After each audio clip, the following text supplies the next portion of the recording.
때에 레위 자손이 다 모여 그에게로 가는지라. 아멘. 겸손과 순종의 마음으로 오늘 이 말씀 함께 받도록 하겠습니다.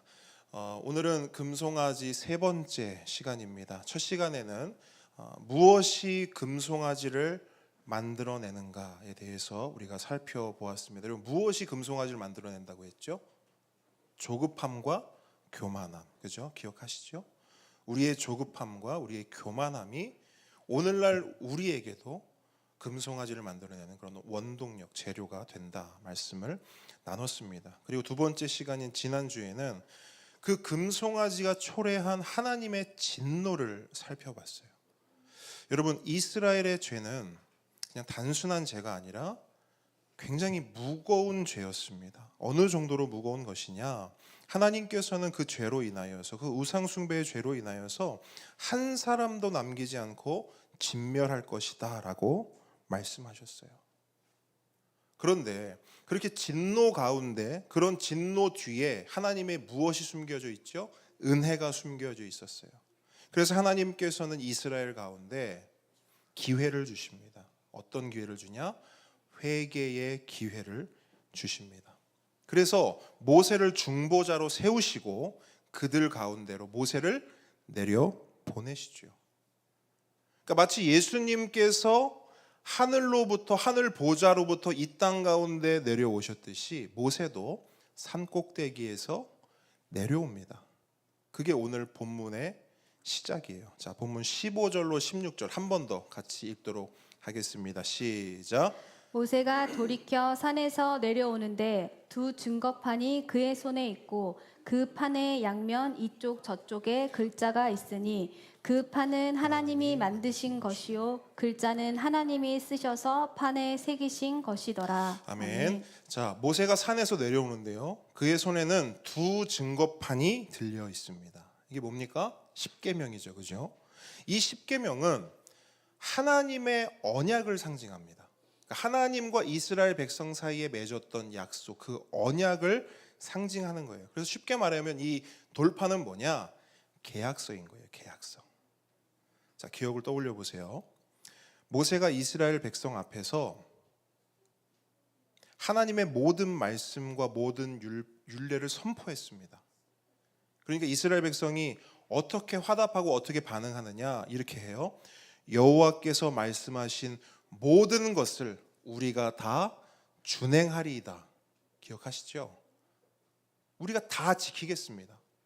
우리가 그 언약 지키며 살아가겠습니다. 하나님 말씀하신 십계명, 그 모든 율법, 율례, 그 법을 따라 우리가 살겠습니다. 약속했어요. 그렇게 약속하니까 그 다음에 모세가 뭘 하냐면 소의 피를 가져와서 반을 갈라요. 그래서 반은 어디에 뿌리느냐? 하나님의 제단에 뿌립니다. 그러니까 계약 당사자 한쪽인 하나님 편에 그 피의 반을 뿌리는 거예요. 그 나머지 피는 어떻게 하죠? 백성들에게 뿌리죠. 기억하시죠? 이게 피의 언약이에요. 피의 언약. 피의 언약이 뭐냐? 누구든 그 계약을 깨는 사람은 뭐로써 그것을 보상해야 된다는 거예요? 피로써. 다른 말로 죽음으로써. 즉 피의 계약은 죽음의 계약이에요. 그 계약이 깨지면 그 계약을 깨지게 한 쪽은 죽어야 합니다.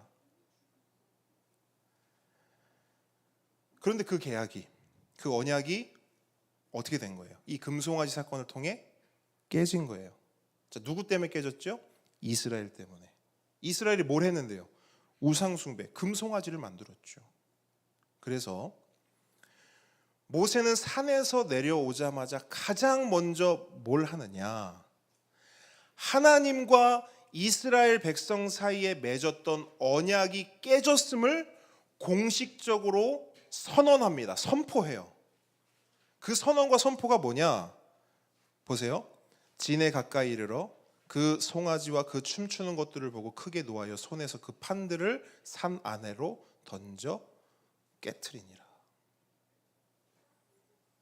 그 계약서와 같던 그 언약의 돌판을 깨트려요. 그게 모세가 산에서 내려오자마자 한 첫 번째 행동이었습니다. 근데 여러분, 우리가 이 부분 있잖아요. 이 본문을 읽을 때 우리는 주로 어디에 초점을 맞추냐면 모세의 분노에 초점을 맞춰요. 저도 어렸을 때부터 이 설교 참 많이 들었는데 목사님들이 설교하실 때 참 그쪽으로 많이 설교하셨던 기억이 많습니다. 모세가 분노했고 화가 나서 돌판을 깨뜨렸다. 조금만 참지, 뭐 이런 식으로요. 그런데 성경을 언약의 관점으로 보게 되면 오늘 본문이 말하는 포인트는 모세의 분노, 모세의 화에 있지 않습니다. 오늘 본문의 핵심은 언약이에요. 정확히는 하나님과 이스라엘의 언약이 산산조각 나버린 돌판처럼 다시는 되돌릴 수 없을 만큼 완전히 깨졌다는 것을 선명히 보여주는 거예요. 이게 핵심이요. 이게 본론입니다. 자, 그렇게 하나님과 이스라엘 사이의 언약이 깨졌습니다. 그 결과 어떻게 됐을까요? 자, 언약이 깨졌어요. 그러면 어떤 결과가 이스라엘 가운데 임하게 되느냐? 이제 하나님과 이스라엘 백성은 언약의 관계입니까? 아니면 언약의 관계가 아닙니까? 언약의 관계가 정확해요. 언약의 관계입니까? 언약의 관계가 아닙니까? 아니에요. 왜? 여러분, 언약이 깨졌다니까요. 우리가 영화 같은 거 보면, 드라마 같은 거 보면 계약서라고 치면 찢잖아요. 뭘 의미합니까? 계약이 파기됐음을 의미하잖아요. 여러분, 하나님과 이스라엘 사이의 언약은 깨졌어요. 부부로 치면 이혼을 한 것이고, 부모와 자녀로 보면 호적을 판 것이고, 국가 외교로 보면 동맹 관계에서 주적 관계가 된 것입니다. 한마디로 이제 하나님과 이스라엘은 남남이에요. 더 구체적으로 다른 편입니다. 더 정확히 원수의 관계가 된 거예요. 나는 너희의 하나님이 되고 너희는 내 백성이 되리라. 나는 너의 아버지가 되고 너는 나의 자녀가 되리라. 이게 아니라 원수가 되어버렸다고요. 이제 이스라엘은 절체절명의 위기 가운데 빠지게 됩니다. 절체절명의 위기. 물론 이스라엘에게 있어서 위기가 이때뿐이었냐? 아니요. 이전에도 위기가 있었죠. 그들이 애굽에 있었을 때도 위기였어요. 여러분, 400여 년을 다른 나라의 노예가 되어 사는 것 얼마나 큰 위기입니까? 그렇죠? 민족적으로. 하지만 오늘 이 위기에 비하면 애굽 때 있었던 위기는 위기도 아닌 거예요. 왜 그렇죠?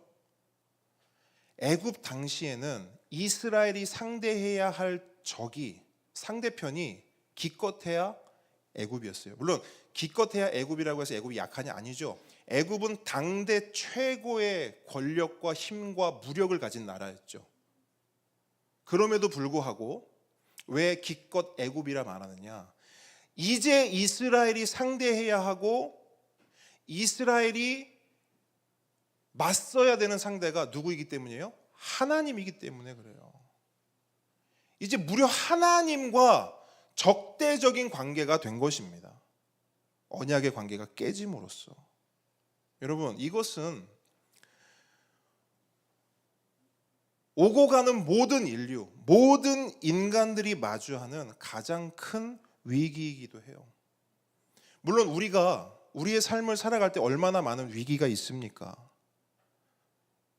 경제의 위기도 있고, 가정의 위기도 있고, 건강의 위기도 있고, 수많은 위기들이 있어요. 그런데 우리 인간들에게 있어서, 우리 인간의 실존에 있어서 그 모든 위기들을 제쳐두고 가장 큰 위기가 뭐냐?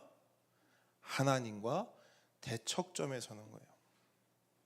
하나님과 원수가 되는 것입니다. 이것이 우리가 가진 가장 큰 위기예요.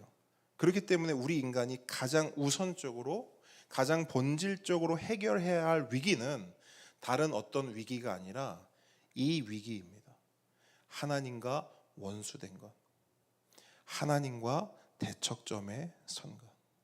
그러니까 이 위기를 해결해야만 우리의 존재의 가장 큰, 가장 중심이 되는 위기를 해결할 수 있는 것입니다. 그런데 문제가 뭐냐? 그 위기를 우리 스스로 해결할 수 있다 없다?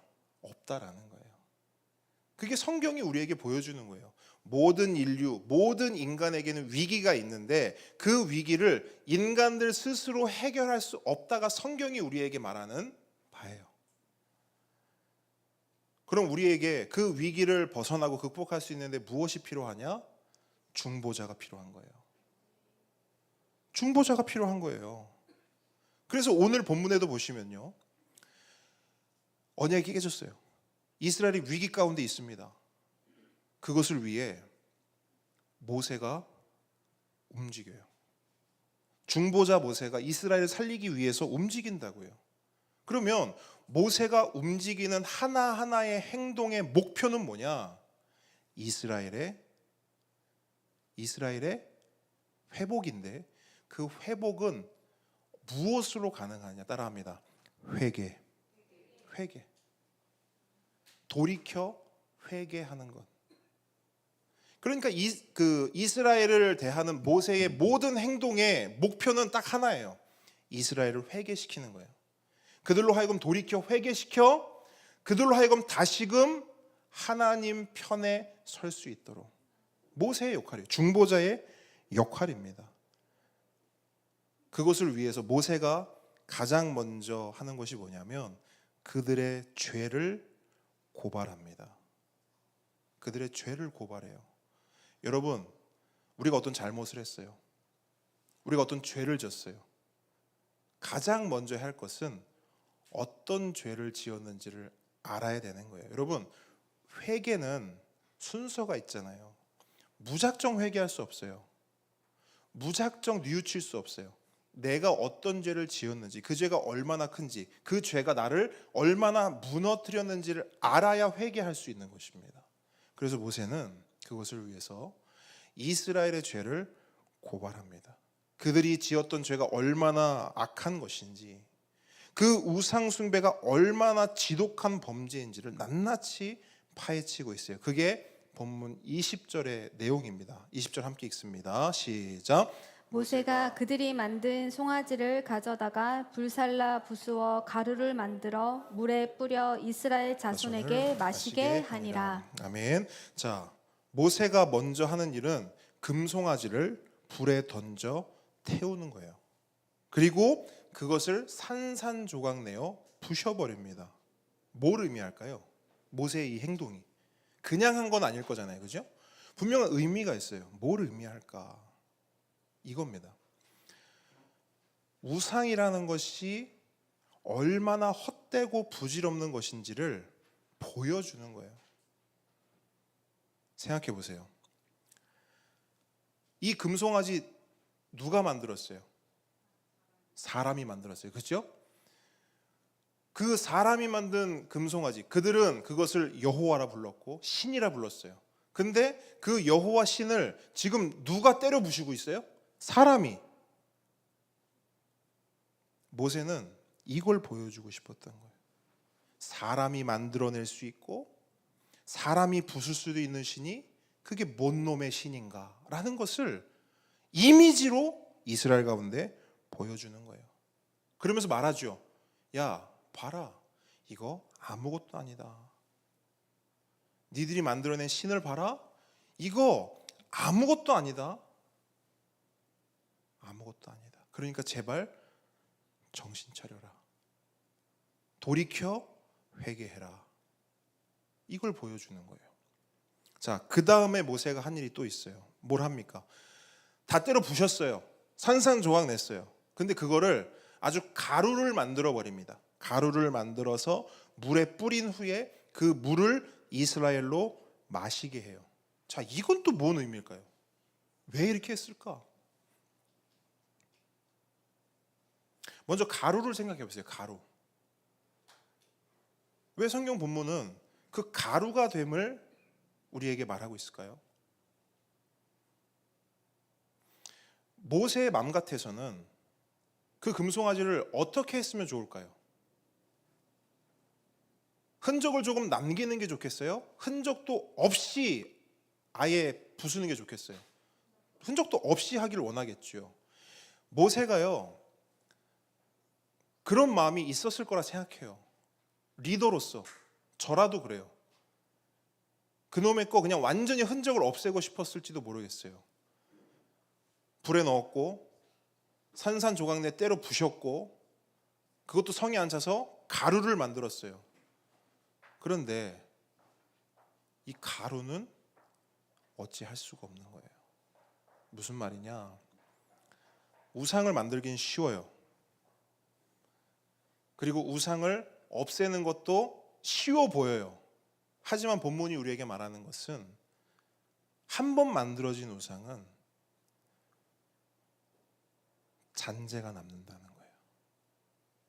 금송아지 형체는 없어질지 몰라도 가루로라도 존재하여 우리를 넘어뜨리는 것입니다. 그래서 모세는 그 가루를 어떻게 하느냐? 물에 타서 너네 다 한 컵씩 마셔라. 한 컵씩 마셔라.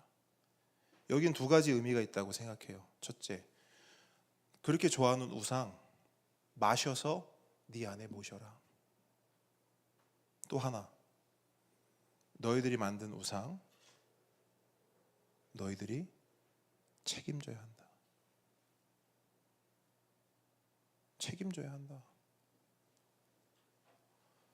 흩어 뿌린다고 해서 사라지지 않아요.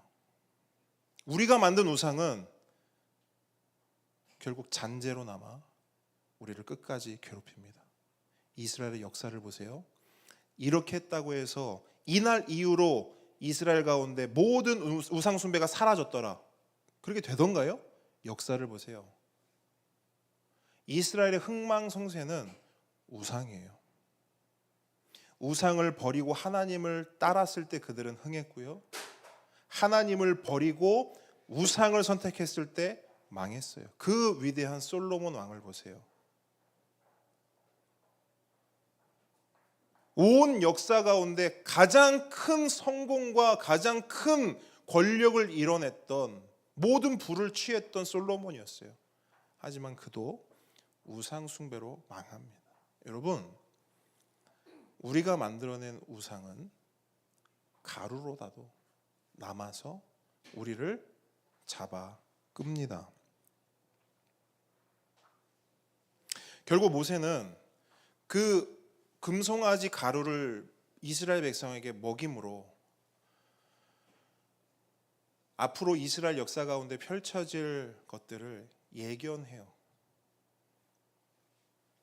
너희들은 언제든지 또 다른 우상, 또 다른 금송아지를 만들어낼 가능성이 농후하다라는 것을 이 말씀을 통해, 이 이미지를 통해 이스라엘 가운데 보여주는 것이죠. 그런데 여러분, 이스라엘만 그럴까요?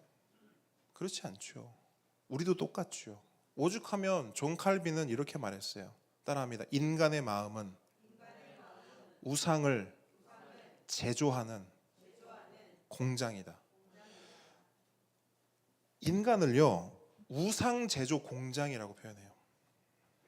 이 안에서 우리가 밥을 먹고 음식을 먹고 에너지를 취해서 뭐 하냐면 이 안에서 계속 공장 돌리는 거예요. 무슨 공장? 우상 공장.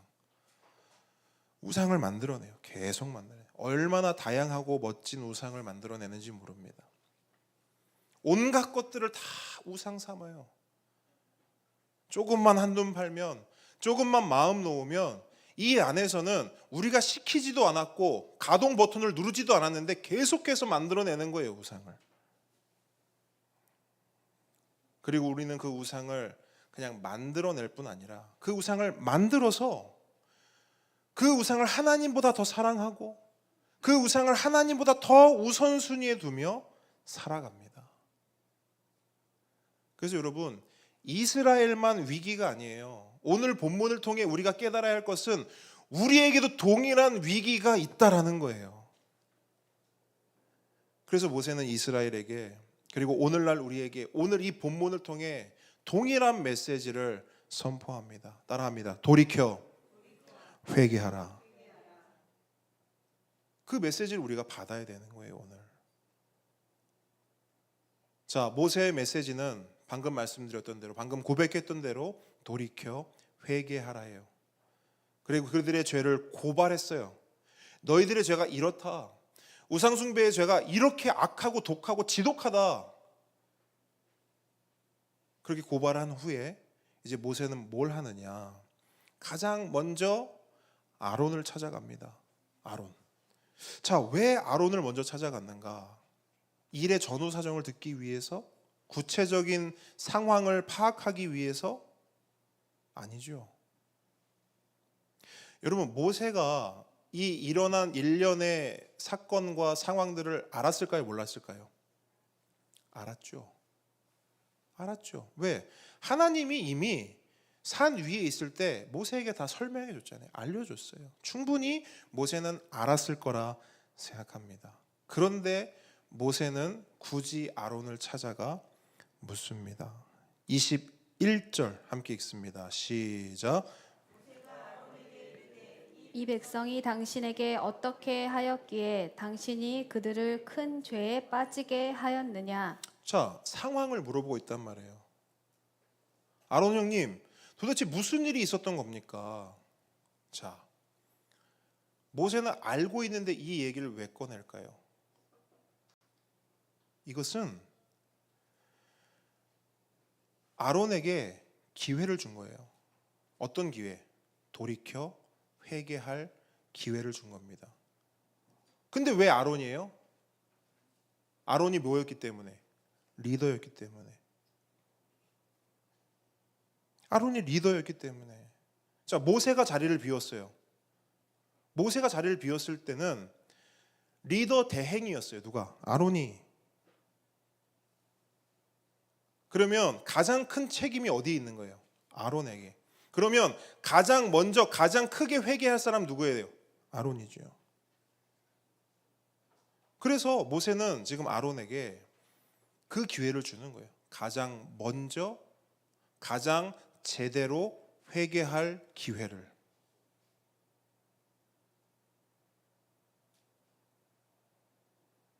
근데 아론은 어떻게 하죠? 보통 변명, 보통 핑계가 아니죠. 22절로 24절로 한번 같이 읽어보겠습니다. 시작. 아론이 이르되 내 주여 노하지 마소서. 이 백성의 악함을 당신이 아나이다.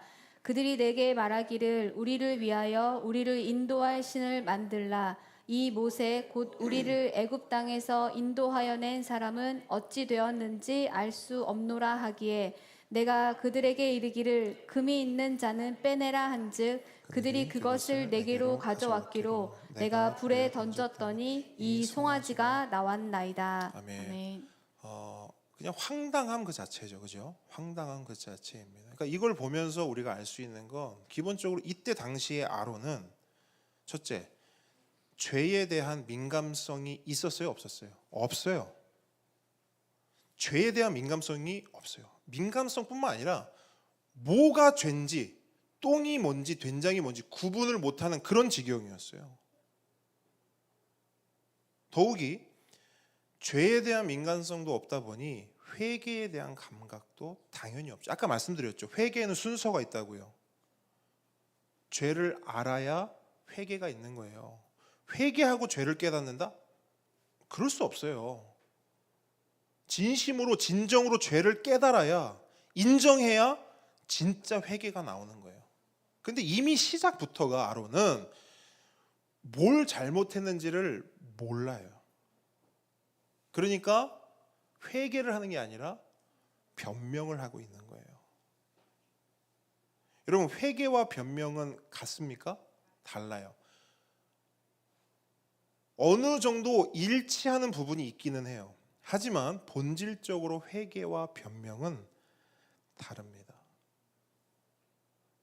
누구나 알아요.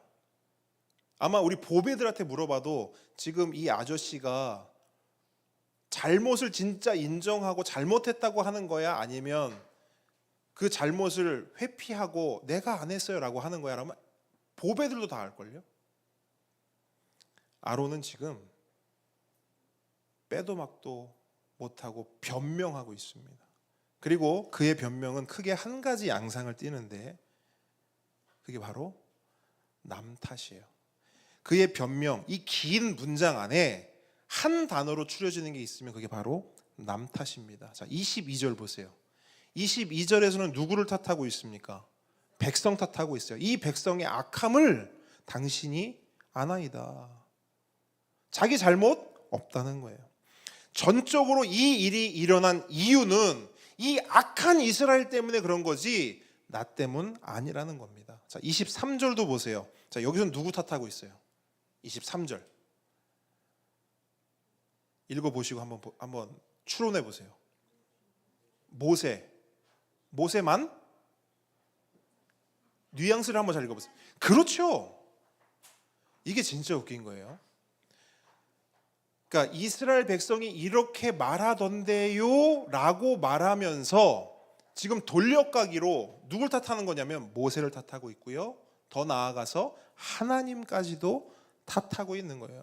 무슨 말이냐면 이 일이 일어나는 데 있어서 내가 지금 이런 일을 겪고 있는 데 있어서 내 잘못 아니고 악한 이스라엘 백성 때문이고, 또 한 축은 누가 잘못했냐? 늦게 내려온 하나님과 모세에게 잘못이 있다라는 거예요. 지금 그걸 돌려 말하는 게 지금 요 본문입니다. 자, 24절도 보세요. 자, 24절에서는 누굴 탓합니까? 뭘 탓합니까?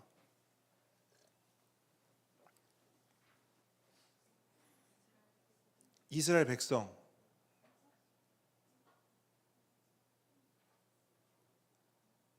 자, 힌트. 누구에서 뭐로 바뀌었어요? 뭐? 좀 더 보세요. 잘 모르겠어요. 이제 하다 뭘 탓하냐면 불을 탓해요. 자, 보세요. 지금 금송아지를 지금 뭐가 만들어냈다는 거예요. 자기는 뭐야? 그냥 불에 넣었다는 거예요. 어이구 했는데 그 불이 금송아지를 만드네. 여러분, 이게 사실 우리가 이게 아론을 지금 우리가 이렇게 블레임하고 있지만 이 아론이 누구예요? 우리예요. 우리가 이래요. 근데 여러분 잘 보세요. 아론의 이 말이 사실이긴 합니까? 아니요. 자, 아론은 금송아지를 진짜 열심히 만들었어요. 이유를 설명해 드렸죠. 왜? 기회가 왔거든. 어떤 기회? 모세를 제끼고 자기가 넘버원의 자리에 오를 수 있는 기회라고요. 그래서 정말 최선을 다해서 금송아지를 만들었거든요. 그리고 그런 모습을 성경은 정확히 고발하고 있어요. 32장 4절 보세요. 보시면 아론이 그들의 손에서 금고리를 받아 부어서 조각칼로 새겨 송아지 형상을 만드니. 여러분, 아론은 불에 툭 던져서 대충 만들지 않았어요. 자기가 가지고 있는 모든 공구를 가지고 와서 자신이 할 수 있는 최고의 실력으로 금송아지를 빚고 새겨 만들었습니다. 어쩌면 이 금송아지를 만드느라 손이 많이 상했을 수도 있어요. 아마 우리가 드라마처럼 이제 모세가 아론한테 형님 손 한번 펴보세요. 그러면 아론이 손을 딱 피겠죠. 그러면 화상 자국, 물집 어마어마했으리라 저는 생각합니다. 왜? 그만큼 애를 썼다는 거예요. 이 금송아지를 만들기 위해서.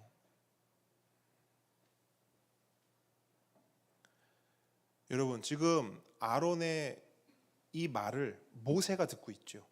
그죠? 그리고 하나님도 듣고 계시죠.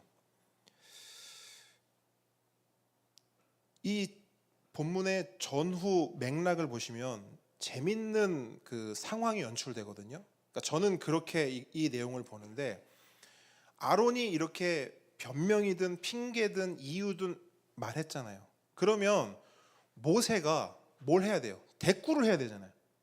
아, 형님 그렇게 말씀하지 마십시오. 그거 아니잖아요. 라든지 뭐든지 대꾸를 해야 되잖아요. 근데 여러분 그런 거 있죠. 상대방이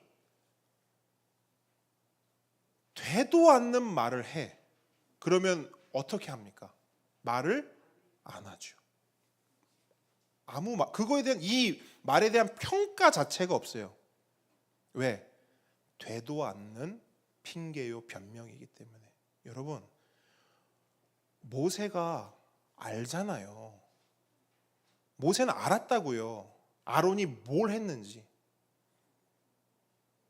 하나님과 자기가 산 위에서 있을 때 아론이 저 밑에서 어떤 꿍꿍이로 어떤 마음으로 그 일을 벌였는지를 모세는 안다고요. 하나님도 아신다고요. 그런데 아론은 저렇게 뻔뻔한 핑계와 변명을 해요. 죄를 지었으면 회개를 해야 하고 회개의 기회를 줬으면 그 기회를 잡아야 되는데 남 탓이나 하고 어쩔 수 없었다 핑계하고 변명하면서 그 기회를 소모하고 낭비하는 겁니다. 여러분 이유가 뭔지 아세요? 아론이 왜 이럴까? 왜 핑계하고 변명할까? 가장 본질적인 이유는 딱 하나예요. 교만입니다. 교만이에요. 왜 핑계하고 왜 변명하고 왜 되도 않는 말을 하는가? 상대방을 내가 속일 수 있다. 내가 이렇게 말하면 이렇게 행동하면 내가 저 사람쯤이야 속일 수 있다라고 하는 오만함과 교만함 때문에 핑계하고 변명하는 거예요. 아이를 키우다 보면 비슷한 상황을 자주 경험하게 돼요. 아이가 어떤 잘못을 합니다. 그럼 부모는 거의 대부분 이 아이가 어떤 잘못을 어떻게 했는지 알아요, 몰라요? 알아요. 놀랍게도 부모가 되면 그 촉이 발동합니다. 전도사님은 그래요. 방에 있는데 밖에서 소리만 들어도 요렇게 하다가 요런 사고를 쳐서 요런 상황이 됐구나 안다는 거예요. 또 이런 말도 해요. 방에 있는데 밖에 아무 소리가 안 난대요. 아무 소리도 안 나. 근데 요거 하고 있겠네. 가서 가보면 딱 그거 하고 있어. 부모는 촉이 있단 말이에요. 근데 문제는 뭔지 아세요? 우리 보배들 잘 들으세요. 우리 보배들의 위기 우리 보배들의 위기가 뭐냐? 부모님들의 이 촉이 얼마나 대단한지를 우리 보배들은 모른다는 거예요. 그게 위기예요, 여러분들의 위기. 그러니까 무슨 말이냐면 부모님의 능력을 얕잡아 봐요. 어느 날 우리 보배들하고 이야기를 하는데 그래요. 그래 이렇게 해서 이런 일이 있었다라는 거예요. 그래서 제가 그랬죠. 그거 엄마 아빠 다 알아. 모르시는데요? 100% 알아. 100% 알아. 아닌데 그거 근데 모르시는 것 같은데. 왜 보배들이 그렇게 느끼냐? 왜 모르는 것 같다고 느끼냐? 그거는 부모님들이 진짜 모르는 게 아니라 눈 감아준 거예요. 한 번 봐준 거예요. 근데 그 한 번 봐준 걸 가지고 그렇지. 내가 이렇게 말하니까 이렇게 행동하니까 내가 엄마 아빠를 속일 수 있었어. 그럼 그 다음부터 이 오만과 교만이 발동하여 어떤 잘못을 했을 때 진심으로 죄를 용서를 구하고 회개하지 않고 뭘 하느냐? 변명하고 핑계합니다.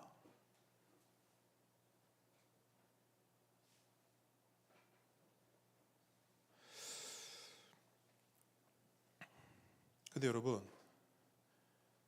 우리의 삶을 가만히 보면 우리 자녀들은 우리 부모를 향해 그렇게 하지만 우리는 우리 하나님께 그렇게 합니다. 알거든요. 하나님 다 아시지. 하나님 내 일거수일투족을 다 아시지 하면서도 우리 안에 있는 오만과 교만은 어떻게든 하나님을 속여먹고 눈 가리고 아웅하려고 합니다. 그런 오만과 교만이 우리 안에 있는 거예요. 그러면서 어떻게 하려고 하냐면 우리가 하나님 머리 꼭대기 위에 서려고 하죠. 그래서 그게 교만이라는 거예요. 변명하고 핑계한다는 건 내가 상대방 머리 꼭대기에 있다라는 거거든요. 속일 수 있다, 기망할 수 있다라는 거거든요. 그래서 오만과 교만과 그로 인한 미성숙함이 우리로 하여금 변명하고 핑계하게 합니다.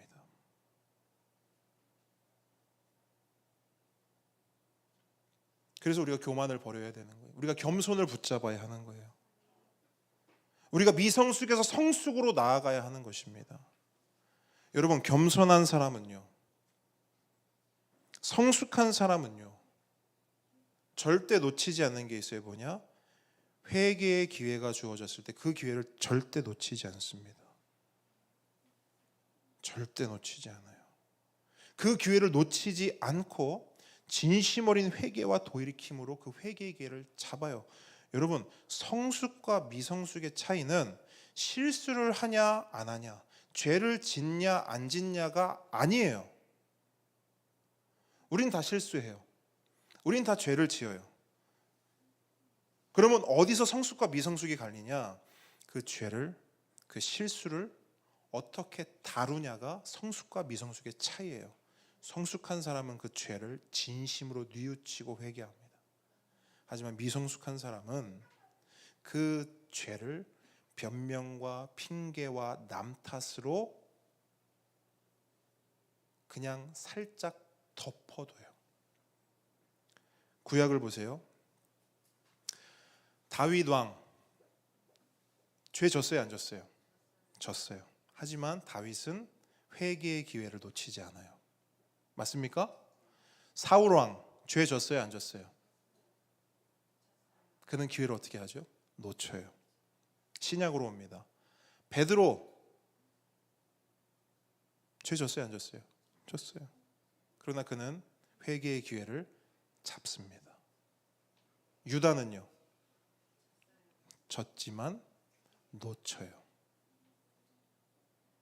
성경이 우리에게 말하는 바예요. 너희들 다 죄인이다. 그런데 무엇이 성숙이고 무엇이 지혜고 무엇이 하나님께서 우리에게 원하시는 바냐? 잡는 거예요. 회개의 기회를. 분명히 기억하십시오. 회개의 기회는 모두에게 주어집니다. 하지만 모든 사람이 그 회개의 기회를 잡는 것은 아니에요. 오늘 본문을 보니까 오늘 본문에도 두 종류의 사람이 나와요. 회개의 기회를 잡은 자, 그리고 회개의 기회를 놓친 자. 자, 아론은 어느 쪽이에요? 회개의 기회를 놓쳤어요. 그럼 아론만 회개의 기회를 놓쳤느냐? 아니에요.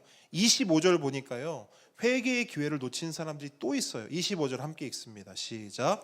모세가 본즉 백성이 방자하니 이는 아론이 그들을 방자하게 하여 원수에게 조롱거리가 되게 하였음이라. 아멘. 자, 본문의 정황상 여기서 말하는 백성은 모든 이스라엘 백성을 말하는 것이 아닙니다. 그럼 누굴 말하냐? 백성 가운데 특별히 더 방자한 백성. 다른 말로 아론과 함께 금송아지 사건을 주도했고 아론과 함께 여전히 회개의 기회가 주어졌음에도 회개하지 않는 백성을 말해요. 그래서 영어 성경을 보니까 그들, 회개의 기회를 잡지 못하는 그들을 가리켜 영어 성경은 뭐라고 말하냐? out of control이라고 말해요. out of control. 우리말로 통제불능이라는 거예요. 통제불능. 모든 이스라엘 백성이 다 죄를 졌어요. 다 우상 숭배했어요. 그런데 그들 중에서 유달리 목을 뻣뻣이 세우고 반항하고 대드는 자들이 있다는 거예요. out of control. 죄의 민감성도 없고 회개에 대한 감각도 없는 사람들이었어요. 여러분 생각해 보세요. 이미 여러 가지로 쌓이는 주어졌어요. 첫째, 모세가 금송아지를 불에 태워서 산산조각 내서 가루로 만들어서 마시게 했죠. 자, 추론의 영역이긴 합니다만 이 사람들이 그 물 마셨을까요? 안 마셨을까요? 안 마셨을 거라고 저는 추론해요. 안 마셨을 거예요.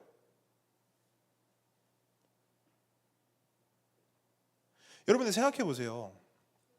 금송아지 부시기 이전에 이미 모세가 내려오자마자 뭘 했다 했죠? 돌판을 깨뜨렸죠. 자, 갑자기 이렇게 있는데 갑자기 꽝꽝꽝 하는 순간, 그죠? 분위기가 싸해진단 말이에요. 그럼 그 상황에 이들은 뭐 하고 있었을까요? 오늘 본문의 전후 맥락으로 추론해 보면 그들은 모세가 왔음에도, 돌판이 깨졌음에도, 금송아지를 때려 부수고 가루를 만들어서 마시게 했음에도 불구하고 뭘 하고 있었느냐? 더욱 방자하게 굴었다는 거예요. 이 방자하다라는 단어가 원어로 보면 머리가 긴 여인이 머리를 단정하게 묶지 않고 풀어 헤쳤다라는 데서 온 단어거든요. 이 방자함이요. 완전히 풀어져서 통제가 불가능한 상태를 말하는 거예요. 또 하나, 이 방자하다라는 말에는 옷을 벗다라는 의미도 포함이 되어 있어요. 모세가 내려와서 돌판을 깨고 금송아지를 때려 부수고 산산조각 내고 그 가루로 물을 마시게 했음에도 이들은 더 오만방자해져서 옷까지 벗어 제끼고, 너 모세 네 맘대로 해봐라, 우리는 이 금송아지를 네가 없애도 우리는 이거 할란다 하면서 자기들의 그 방자함을 최대치로 이끌린 그런 상태였다라는 거예요. 여러분, 적어도 모세가 이 정도까지 했으면 노래 멈춰야죠. 춤 멈춰야죠. 우상 숭배를 하고 있더라도 우리가 잘못하고 있었구나, 돌이켜야죠. 돌아와야죠. 근데 이들은 그럴 생각이 전혀 없었어요. Out of control. 그래서 오늘 본문 가운데 아론이 주범이라면 이들 그 뒤에 본문을 보시면 이들의 수가 한 3,000명 가량 되었다고 하거든요. 그러니까 아론을 비롯한 이 3,000명 가량 되는 사람들은 주범이나 다름없는 공범이었던 거예요. 이처럼 아론과 3,000명 가량의 그 사람들은 회개의 기회를 놓쳤어요. 그런데 그와 대조적으로 오늘 본문은 그 회개의 기회를 잡은 사람들을 또 말씀하고 있어요. 자, 26절 보겠습니다. 시작. 이에 모세가 집 문에 서서 이르되 누구든지 여호와의 편에 있는 자는 내게로 나아오라 하매 레위 자손이 다 모여 그에게로 가는지라. 자, 누가 기회를 잡아요? 레위 자손이에요. 그들은 어떻게 그 기회를 잡는가? 본문에 있는 두 단어에 주목해 주세요. 하나는 뭐냐면 나아오라예요. 또 하나는 뭐예요? 가는지라예요. 나아오라, 가는지라. 자, 서두에 말씀드렸듯이 지금 이스라엘은 하나님과 지금 어떤 상태 가운데 있어요? 언약이 깨진 상태. 남남이고 다른 편이고 적대적이고 원수가 된 상태입니다. 그런데 이런 상황 가운데서도 하나님은 모세를 통해 은혜를 선포하세요. 그 은혜가 뭐예요? 나아오라. 그걸 보셔야 돼요. 하나님은 지금 이 와중에도 은혜를 선포하시고 복음을 선포한다고요. 나아오라. 근데 모세는 그냥 나아오라 하지 않아요? 누구든지